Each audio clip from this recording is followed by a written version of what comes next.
नमस्कार दोस्तों, आपका स्वागत है अपने YouTube channel P for portfolio में। हम आज एक ऐसे स्टॉक के बारे में बात करने वाले हैं जो कि अपने 52 वीक लो के आसपास ट्रेड कर रहा है, क्योंकि मार्केट्स तो 50% ऊपर निकल चुके हैं। यहाँ पर आपकी रिक्वेस्ट थी कि कोई ऐसा स्टॉक बता दीजिए जो कि अभी भी भागा नहीं है, तो ये एक ऐसा स्टॉक है जो कि अभी भी भागता हुआ नजर नहीं आ रहा है और अपने 52 वीक लो के आसपास ही ट्रेड कर रहा है। तो इस इलेक्ट्रिकल शेयर पर आप नजर बनाकर रख सकते हैं। इलेक्ट्रिकल शेयर क्यों कहा है? क्योंकि ये इलेक्ट्रिकल इक्विपमेंट में कामकाज करता है। तो यहाँ पर कंपनी को जानेंगे, कंपनी क्या काम करती है, कैसे काम करती है, कंपनी का पूरा फंडामेंटल एनालिसिस करेंगे। लेकिन उससे पहले अगर आपने चैनल को सब्सक्राइब नहीं किया है तो प्लीज सब्सक्राइब कीजिए और रेगुलर अपडेट्स पाने के लिए नोटिफिकेशन बेल को प्रेस कीजिए। साथ ही साथ टेलीग्राम चैनल को भी ज्वाइन कीजिए, जिसकी लिंक डिस्क्रिप्शन बॉक्स में दी गई है।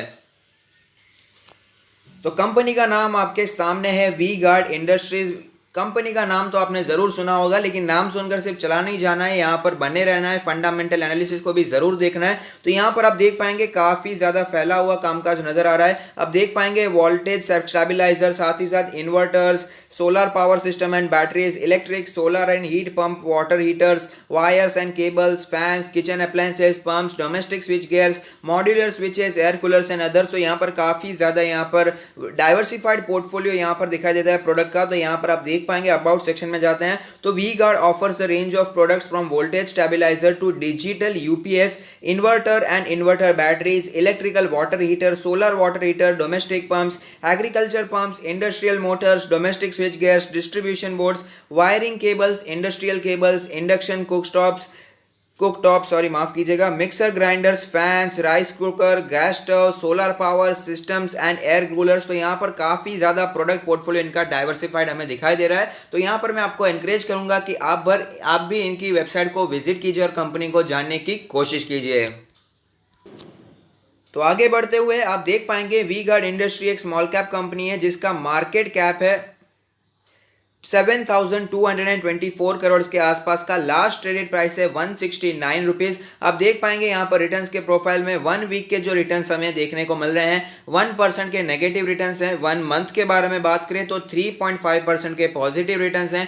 1 ईयर के बारे में बात करें तो 26.83% के नेगेटिव रिटर्न्स दिखाई दे रहे हैं। अब देख पाएंगे मार्केट में जब क्रैश देखने को मिला था उसी लेवल के आसपास फिलहाल वो स्टॉक ट्रेड करता हुआ नजर आ रहा है। काफी ज्यादा ऊपर स्टॉक जाता हुआ नजर नहीं आया है। 5 ईयर के बारे में बात करें तो आप देख पाएंगे 162% के पॉजिटिव रिटर्न स्टॉक ने हमें बना कर दिए हैं। अगर बात करें की मैट्रिक्स के बारे में तो पी रेशियो है 38.53, जबकि सेक्टर का पी है 28.09, पीबी रेशियो है 7.22, सेक्टर का प्राइस टू बुक है 2.76, डिविडेंड यील्ड है 0.53% की, सेक्टर का डिविडेंड है 1.42%। यहाँ पर कंपनी के प्रोफाइल के बारे में तो हमने बात कर ली है। अगर बात करें यहाँ पर कंपनी के फाइनेंशियल ट्रेंड के बारे में तो आप देख पाएंगे कंपनी का फाइनेंशियल ट्रेंड ऊपर जाता हुआ नजर आ रहा है। हालांकि 2019 में हमें रेवेन्यू में गिरावट देखने को जरूर मिली है, लेकिन आप देख पाएंगे प्रॉफिट में गिरावट नहीं आई है। प्रॉफिट हमें यहाँ पर बरकरार रहता हुआ तो नजर आया ही है, लेकिन यहाँ पर प्रॉफिट में बढ़ोतरी देखने को मिल रही है, जो कि एक अच्छी बात है। यहाँ पर रेवेन्यू में गिरावट होने के बावजूद प्रॉफिट बढ़ता हुआ नजर आ रहा है। अगर फाइनेंशियल स्टेटमेंट्स को देखें तो इंडस्ट्री की रेवेन्यू ग्रोथ है 7.69%, वी गार्ड की है 7.63%। मार्केट शेयर पिछले 5 सालों में बढ़ता हुआ नजर आ रहा है, 5.78% से 6.41% के आसपास हो चुका है। इंडस्ट्री की नेट इनकम है 19.55%, जबकि वी गार्ड की है 21.48%। यहाँ पर ग्रोथ व्यू देख लेते हैं, अलग अलग साल को कंपेयर कर लेते हैं तो आप देख लेते हैं कि यहाँ पर आप देख पाएंगे अलग अलग बेसिस पे हमें ग्रोथ ही देखने को मिल रही है। ओवर द ईयर्स इसने अच्छा परफॉर्म ही किया है। टोटल रेवेन्यू हो, एबिटा हो, पीबीआईटी हो, पीबीटी हो, नेट इनकम हो या ईपीएस हो, तो यहाँ पर हमें अच्छी खासी ग्रोथ हमें ओवर द ईयर्स देखने को मिली है। यहाँ पर अगर हम इसे कंपेयर करते हैं इसकी पीयर कंपनी के साथ तो यहाँ पर हमें हैवेल्स इंडिया दिखाई दे रहा है, पॉलीकैब इंडिया दिखाई देता है और ग्रेफाइट इंडिया भी दिखाई देता है। लेकिन हम ग्रेफाइट इंडिया को वी गार्ड इंडस्ट्री के साथ कंपेयर नहीं कर सकते, उसका बिजनेस यहाँ पर अलग दिखाई देता है। तो हम यहाँ पर हैवेल्स और पॉलीकैब को ही कंसिडर करने वाले हैं, क्योंकि वो भी यहाँ पर इलेक्ट्रिकल इक्विपमेंट्स में काम करने वाली कंपनी है। तो हैवेल्स इंडिया का पी रेशियो है 52.8, तो यहाँ पर पॉलीकैब का है 16.86। तो आप देख पाएंगे वी गार्ड का 38 दिखाई दे रहा है, जो कि पॉलीकैब से महंगा दिखाई देता है, लेकिन हैवेल्स से सस्ता दिखाई दे रहा है। अगर बात करें प्राइस टू बुक रेशियो के बारे में तो हैवेल्स का 9 का प्राइस टू बुक रेशियो दिखाई देता है, जबकि वी गार्ड का है 7.22 और पॉलीकैब का है 3.41। तो यहां पर भी हम देख सकते हैं हैवेल्स से स्टॉक सस्ता दिखाई दे रहा है और पॉलीकैब से स्टॉक यहां पर वैल्यूएशन के बेसिस पे हमें महंगा दिखाई देता है। अगर बात करें यहाँ पर शेयर होल्डिंग पैटर्न के बारे में तो आप देख पाएंगे टोटल प्रमोटर के पास होल्डिंग है 62.72% के आसपास, और जिसमें से कुछ भी यहाँ पर प्लेज नहीं है, तो चिंता की कोई भी बात नहीं है। म्यूचुअल फंड के पास 10.95% की होल्डिंग है, डीआईआईस के पास है 13.3% की होल्डिंग, एफआईआईस के पास है 13.07% की होल्डिंग, और अदर पार्टीज यानी कि हमारे आप जैसे लोगों के पास है यहाँ पर 10.89% की होल्डिंग। कुछ और बेसिस पर भी वी गार्ड इंडस्ट्री को यहाँ पर फंडामेंटली एनालाइज कर लेते हैं। तो ऑपरेटिंग मार्जिन है 10.08% जो कि पिछले साल से इंप्रूव हुआ है, अच्छी बात है। नेट प्रॉफिट मार्जिन है 7.47% जो कि पिछले साल से इंप्रूव होता हुआ नजर आ रहा है, अच्छी बात है।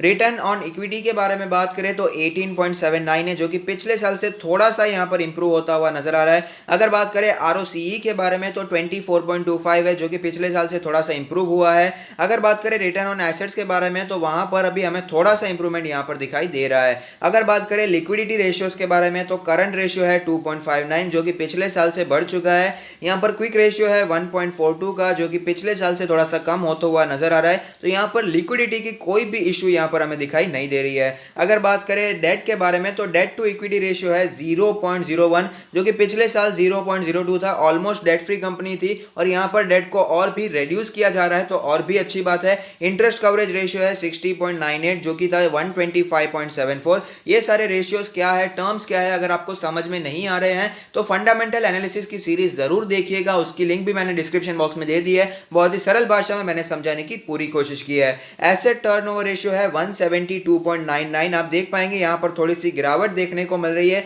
लेकिन 172 का भी नंबर काफी अच्छा माना जाता है। इन्वेंट्री टर्नओवर रेशियो है 5.26 जो कि पिछले साल के मुकाबले गिरता हुआ नजर आ रहा है, तो जो है आपके सामने है, लेकिन ओवरऑल यहां पर सिचुएशन फिर भी अच्छी दिखाई देती है। अगर बात करें ग्रोथ रेशियोज के बारे में तो 3 ईयर का जो सीएजीआर सेल्स है वो है 3.83% जो कि पिछले साल से कम हुआ है। अगर बात करें 3 ईयर सीएजीआर नेट प्रॉफिट के बारे में तो यहां पर हमें जंप देखने को मिल रहा है, 17.95% का हमें 3 ईयर सीएजीआर नेट प्रॉफिट देखने को मिल रहा है। अगर बात करें डिविडेंड्स के बारे में तो कंपनी लगातार हमें डिविडेंड देती आ रही है। 2008, 9, 10, 11, 12, 13, 14, 15, 16 में 2 बार दिया था, 17, 18, 19 और 20 आप देख सकते हैं कंसिस्टेंटली कंपनी ने हमें डिविडेंड भी दिया है जो कि एक अच्छी बात है।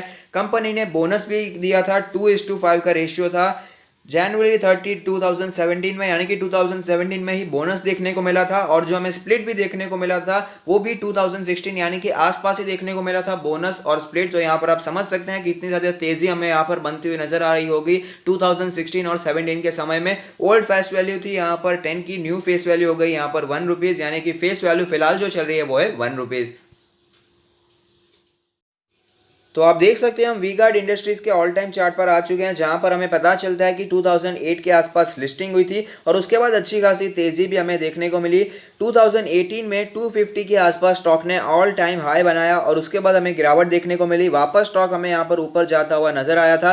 250 के आसपास वापस रेजिस्टेंस फेस करने के बाद स्टॉक में गिरावट देखने को मिली। तो यहाँ पर मैं आपको कई बार बता चुका हूँ, जो अच्छी स्मॉल कैप होते हैं, जो अच्छे मिड कैप होते हैं, उनमें जनरली ऐसी सिचुएशंस देखने को मिलती है, जब तेजी आती है तो बहुत ज्यादा तेजी देखने को मिलती है, लेकिन उसके बाद 2-3 सालों तक, 4 सालों तक हमें एक ही जोन में कंसोलिडेशन दिखाई देता है, और ये कंसोलिडेशन का भी जोन छोटा मोटा जोन नहीं होता है, 50% का कंसोलिडेशन हो सकता है। यहाँ पर सपोज स्टॉक का प्राइस है 100 रुपीज, तो 100 रुपीज से 50 रुपीज की रेंज में वो बार बार ट्रेड करने की कोशिश करता है, 2-3 साल ऐसे ही ट्रेड करता है और वापस हमें यहाँ पर तेजी देखने को मिलती है, और जो पुराना रेजिस्टेंस होता है वो टूट जाता है और धमाकेदार तेजी वापस देखने को मिलती है, और उसके बाद वापस एक रेंज बदल जाती है और उसी रेंज में स्टॉक ट्रेड करता है और वापस तेजी देखने को मिलती है। यह मैं बात कर रहा हूं अच्छे स्मॉल कैप और मिड कैप कंपनीज की। जो यहां पर फंडामेंटली वीक कंपनीज होती है उसमें तो हमें गिरावट देखने को मिल जाती है, लेकिन जो अच्छी कंपनीज होती है वहां पर हमने जो मैंने सिचुएशन फिलहाल बताई वैसी ही सिचुएशन देखने को मिलती है। और आप देख पाएंगे वी गार्ड भी अभी फिलहाल उसी सिचुएशन में ट्रेड करता हुआ नजर आ रहा है।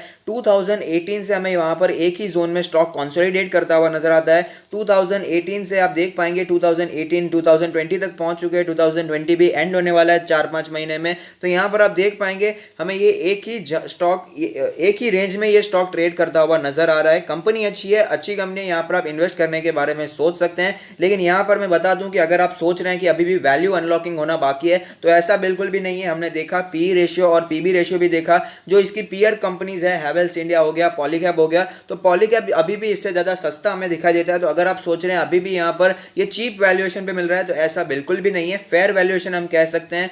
यहाँ पर आप अगर आप सोच रहे हैं कि कि ये चीप वैल्यूएशन पे है तो ये आपकी गलती होगी। और यहाँ पर आपको मैं वन डे चार्ट भी दिखाना चाहूंगा। आप देख पाएंगे जब मार्केट में भयंकर गिरावट थी तो 150 के आसपास स्टॉक ने सपोर्ट लिया था और उसके बाद थोड़ी तेजी भी बनाई थी। 180 के आसपास गया स्टॉक, 190 के आसपास गया, लेकिन वापस रेजिस्टेंस फेस करना पड़ा, स्टॉक नीचे आता हुआ नजर आ रहा था और फिलहाल स्टॉक 170 के आसपास हमें ट्रेड करता हुआ नजर आ रहा है। तो अगर आप में पेशेंस है, अगर आप यहाँ पर वेट कर सकते हैं, स्मॉल कैप मिड कैप में अगर आप इन्वेस्ट करते हैं तो जैसे कि मैंने कहा कंसोलिडेशन काफी ज्यादा देखने को मिलता है। अगर आप उसे सहन कर पाते हैं तो ही इस स्टॉक में इन्वेस्ट कीजिएगा, वरना आपको इसमें अवॉइड करना चाहिए। तो यहाँ पर अगर आप इंटरेस्टेड हैं, कंपनी अच्छी है, कंपनी में कोई प्रॉब्लम नहीं है, यहाँ पर आप इन्वेस्ट करने के बारे में सोच सकते हैं। लॉन्ग टर्म के लिए अगर आप निवेशित रहना चाहते हैं तो कोई बुरी कंपनी नहीं है। करंट मार्केट प्राइस पे भी आप इन्वेस्ट करने के बारे में सोच सकते हैं, क्योंकि फिलहाल मार्केट 50% ऊपर चल रहा है और ये स्टॉक अपने मार्च के लो से फिलहाल हमें सिर्फ 10 या 12% ही ऊपर दिखाई दे रहा है। तो रीजनेबल ही यहाँ पर वैल्यूएशन तो नहीं, लेकिन रीजनेबल प्राइस ही दिखाई दे रहा है। तो यहाँ पर आप बाइंग के बारे में सोच सकते हैं। बाकी अपना एनालिसिस कीजिए, अपने फंडामेंटल एनालिसिस कीजिए, उसके बाद ही यहाँ पर स्टॉक में पोजीशन बनाने के बारे में सोचिएगा। और अगर आप अपना पोर्टफोलियो हमसे रिव्यू करवाना चाहते हैं तो उसकी लिंक भी हमने डिस्क्रिप्शन बॉक्स में दे दी है। और साथ ही साथ अगर आपको ये वीडियो पसंद आता है तो लाइक कीजिए, शेयर कीजिए, कमेंट कीजिए, सब्सक्राइब कीजिए और मुझे मोटिवेट कीजिए। Thank you, stay happy, happy investing.